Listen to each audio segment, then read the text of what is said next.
Hi viewers, welcome back to my channel Manisha vlogs. నేను మీ ఫౌజియన్ అండి. ఈరోజైతే నేను ఒక కొత్త వంటకంతో మీ ముందుకు వచ్చేసాను. అదేంటనుకుంటున్నారా? వెజిటేబుల్ పులావ్ అండి. చాలా టేస్టీగా, చాలా యమ్మీగా ఉంటుంది. నేను చెప్పినట్లు కానీ మీరు ట్రై చేస్తే కానీ చాలా చాలా బాగుంటుంది. పిల్లలు కావచ్చు, పెద్దలు కావచ్చు, బాగా ఇష్టంగా తింటారు. ఈవెన్ అకేషన్స్కి కావచ్చు, ఎవరైనా ఫ్రెండ్స్ ఇంటికి వచ్చినప్పుడు కావచ్చు, ఇలా కానీ వండి పెట్టారంటే చాలా టేస్టీగా ఉంటుంది. మీరు కూడా ఇది ట్రై చేసి నాకు ఎలా ఉందో నాకు కామెంట్ చేయండి. ఇప్పుడైతే మనం ప్రాసెస్లోకి స్టార్ట్ అయిపోదాం. ఫస్ట్ అయితే మన రెసిపీ కోసం నేను బాస్మతి రైస్ని తీసుకుంటున్నానండి. నేనైతే 2.5 కప్ బాస్మతి రైస్ని తీసుకుంటున్నాను. బాస్మతి రైస్ అయితేనే చాలా బాగుంటుందండి పులావ్లోకి. ఇందులో అయితే వాటర్ వేసుకొని 2 టైమ్స్ బాగా వాష్ చేసుకోవాలండి.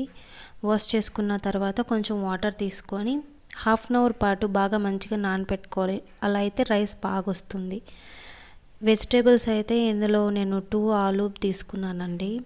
ఇలా మీడియం సైజ్ ముక్కలు కట్ చేసుకొని అందులో కొంచెం వాటర్ వేసి ఉంచుకోవాలి. వాటర్ వేయడం వల్ల కలర్ చేంజ్ అవ్వకుండా ఉంటాయి. తర్వాత సన్నగా తరిగిన 2 ఆనియన్స్, సన్నగా తరిగిన 2 టొమాటో, మరియు హాఫ్ కప్పు బఠానీ అండ్ హాఫ్ కప్ బీన్స్ ముక్కలు, మరియు హాఫ్ కప్పు క్యారెట్ ముక్కలు, 4-5 పచ్చిమిర్చి చీలికలు, మరియు 2 టీ స్పూన్ల అల్లం వెల్లుల్లి పేస్ట్ అండి. ఇప్పుడైతే ప్రాసెస్లోకి వెళ్ళిపోదాం.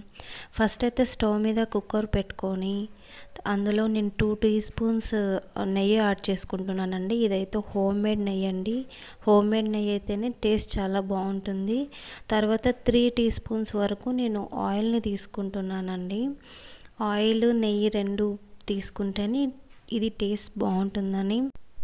ఆయిల్ వేడయిన తర్వాత ఇందులో 2 బిర్యానీ ఆకులు, 2 స్టార్ పువ్వులు,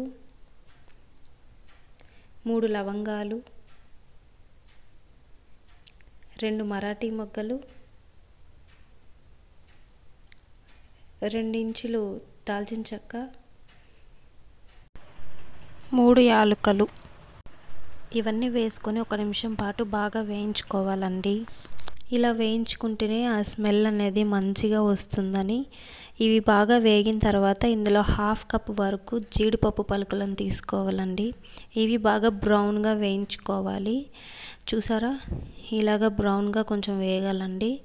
ఇది వేగిన తర్వాత మనం ఆనియన్ తీసుకున్నాం కదా, ఆ ఆనియన్ని హాఫ్ కప్ వేసేసుకోవాలండి. ఈ ఆనియన్ కూడా బ్రౌన్ కలర్లో బాగా మంచిగా వేగాలండి. ఆనియన్ బ్రౌన్గా వేగితేనే మన రెసిపీకి టేస్ట్ అనేది మంచిగా వస్తుందండి. చూసారు కదా, ఇలా కొంచెం బ్రౌన్గా వేగాలండి. ఇలా వేగితేనే టేస్ట్ చాలా బాగుంటుంది. ఇలా వేగిన తర్వాత ఇందులో అల్లం వెల్లుల్లి పేస్ట్ని తీసుకొని మంచిగా పచ్చివాసన పోయే వరకు బాగా ఫ్రై చేసుకోవాలండి. పచ్చివాసన పోతేనే స్మెల్ అనేది మంచిగా ఉంటుంది, లేకపోతే స్మెల్ బాగోదండి. గుర్తుంచుకోండి, పచ్చివాసన కంపల్సరీ వెళ్ళేంత వరకు వేయించుకోవాలి. అలా అయితేనే టేస్ట్ బాగుంటుంది, లేకపోతే బాగోదండి. ఈ అల్లం వెల్లుల్లి పేస్ట్ మొత్తం వేగిపోయిన తర్వాత ఇందులో వెజ్జెస్ యాడ్ చేసుకోవాలి. ఫస్ట్ అయితే క్యారెట్ యాడ్ చేసుకోవాలండి. తర్వాత బీన్స్ యాడ్ చేసుకోవాలి. తర్వాత పచ్చిమిర్చి చీలికలను వేసుకోవాలి. తర్వాత బఠానీని యాడ్ చేసుకోవాలి. ఆలు యాడ్ చేసుకోవాలి. టమాటా ముక్కల్ని యాడ్ చేసుకోవాలి. యాడ్ చేసుకున్న ముక్కలన్నీ బాగా కలుపుకోవాలండి. ఇలా అన్ని వెజిటబుల్స్ కలిసిపోయేలాగా కలుపుకోవాలి. నేను చూపిస్తున్న విధంగా ఇలా సర్కిల్లోనే తిప్పుకోవాలండి. అప్పుడే మనకు వెజిటబుల్స్ బ్రేక్ అవ్వకుండా ఉంటాయి. తర్వాత 2 టీ స్పూన్స్ వరకు మనం సాల్ట్ని యాడ్ చేసుకొని మరొకసారి మంచిగా సాల్ట్, వెజిటబుల్స్ అన్నీ మిక్స్ అయ్యేలాగా కలుపుకోవాలండి. ఇలా అన్ని వెజిటబుల్స్ బాగా మిక్స్ అయ్యేలాగా కలుపుకోవాలండి. తర్వాత ఇందులో హాఫ్ టీ స్పూన్ వరకు ధనియాల పొడి వేసుకోవాలండి. తర్వాత హాఫ్ టీ స్పూన్ వరకు వేయించిన జీలకర్ర పౌడర్ని తీసుకోవాలండి. జీలకర్ర వేయించి తీసుకోవడం వల్ల టేస్ట్ చాలా బాగుంటుందండి. ఇది బాగా మంచిగా కలుపుకోవాలి. ఒక 2 మినిట్స్ మంచిగా అన్నీ మిక్స్ అయ్యే వరకు మనం బాగా ఫ్రై చేసుకోవాలండి. ఫ్రై చేసుకున్న తర్వాత ఇందులో హాఫ్ టీ స్పూన్ వరకు కొంచెం కారం తీసుకోవాలండి. ఎందుకంటే మనం పచ్చిమిర్చి తక్కువ తీసుకున్నాం కదా, కాబట్టి కొంచెం కారం తీసుకోవాలి. ఈ కారం కలిసేటట్టు బాగా మిక్స్ చేసుకోవాలండి. తర్వాత ఇందులో మనం నానబెట్టుకున్న రైస్ని ఒక చుక్క కూడా వాటర్ లేకుండా మంచిగా వడకట్టుకొని ఇలాగా ఉత్తి రైస్ మాత్రమే వేసుకోవాలండి. వాటర్ ఉండడం వల్ల ఏంటంటే మనకు క్వాంటిటీ అనేది మిస్ అవుతుంది. సో ఇలా తీసుకోవాలి. ఇలా తీసుకున్న తర్వాత రైస్ మరియు వెజిటేబుల్స్ మొత్తం అంతా కలిసేలాగా బాగా మంచిగా యాడ్ చేసుకోవాలండి. ఇలా కలుపుకుంటేనే మీడియం క్వాంటిటీలో మొత్తం అన్నీ మిక్స్ అవుతాయి అన్నమాట. తర్వాత ఇందులో కొంచెం కొత్తిమీరని కడిగి పెట్టుకొని కట్ చేసుకొని ఇందులో వేసుకోవాలండి. కొత్తిమీర టేస్ట్ చాలా బాగుంటుందండి ఇందులో. ఇప్పుడు ఇందులోకి మనం వాటర్ తీసుకోవాలండి. నేను 2.5 కప్ వరకు రైస్ని తీసుకున్నాను కాబట్టి 1:1.5 రేషియోలో వాటర్ని తీసుకోవాలండి. అంటే నాకు 4 కప్ వరకు వాటర్ అవుతుందండి. నేనైతే 4 కప్ వాటర్ని తీసుకుంటున్నాను. వాటర్ యాడ్ చేశాక మొత్తం అన్నీ మిక్స్ అయ్యేలాగా ఒకసారి కలుపుకోవాలండి. కలుపుకున్న తర్వాత నేను టేస్ట్ చెక్ చేసి ఇంకొంచెం సాల్ట్ అయితే నాకు పడుతుంది. సో నేను కొంచెం హాఫ్ టీ స్పూన్ వరకు సాల్ట్ వేసుకున్నాను. సాల్ట్ వేసుకొని ఒకసారి మొత్తం టోటల్ సాల్ట్ కరిగేలాగా నేను కలుపుకుంటున్నాను. సాల్ట్ అయితే కంపల్సరీ చెక్ చేసుకోవాలండి. తర్వాత మళ్ళీ వేసుకోవడం కుదరదు. తర్వాత కుక్కర్కి మూత పెట్టేసి 2 విజిల్స్ వచ్చే వరకు ఉడికించుకోవాలండి. 2 విజిల్స్ వస్తేనే మన రెసిపీ మంచిగా కుక్ అవుతుంది.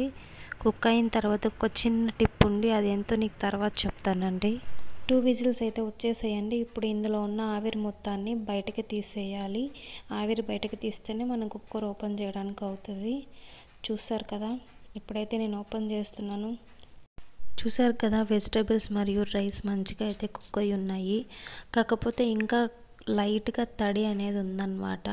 కొంచెం ఇలా మిక్స్ చేసుకొని మన ఒక చిన్న చిట్కా ఉందండి ఇందులో. అదేంటంటే మనం ఇలా కొంచెం కలుపుకొని ఈ తడి అనేది ఆవిరయ్యే వరకు ఒక 10 మినిట్స్ వరకు మనం దీనిపైన కొంచెం మూత ఉంచుకోవాలండి. అప్పుడే మనకు కావాల్సిన పర్ఫెక్ట్ రెసిపీ అనేది తయారవుతుంది. సో దీనిపైన నేను మూత పెట్టేసి ఒక 10 మినిట్స్ వరకు అలా ఉంచేయాలండి. ఇప్పుడు చూడండి, నేను ఓపెన్ చేస్తున్నాను. చూసారు కదా, మంచి టెక్స్చర్ అయితే మనకు వచ్చేసింది. మన వెజ్ పులావ్ అయితే రెడీ అయిపోయినట్లేనండి. చూసారు కదండి, చాలా బాగుంది కదా. ఇప్పుడైతే దీన్ని ప్లేట్లో సర్వ్ చేస్తున్నాను. చూడండి, పొగలు కక్కుతూ ఎంత యమ్మీగా ఎంత టేస్ట్గా కనిపిస్తుందో. చూస్తుంటేనే నోరూరిపోతుందండి. మీకు కూడా అలాగే అనిపిస్తుందా? అనిపిస్తే ఒక లైక్ చేయండి. ఈ రెసిపీని మీరు ఇంట్లో ట్రై చేసి ఎలా వచ్చిందో నాకు కామెంట్ చేయండి. ఇలాంటి మరిన్ని వీడియోస్ కోసం మన ఛానల్ని ఇప్పుడే సబ్స్క్రైబ్ చేసుకోండి. మన ఛానల్లో ఇలాంటి మరెన్నో వీడియోస్ ఇంకా ముందు రాబోతున్నాయి.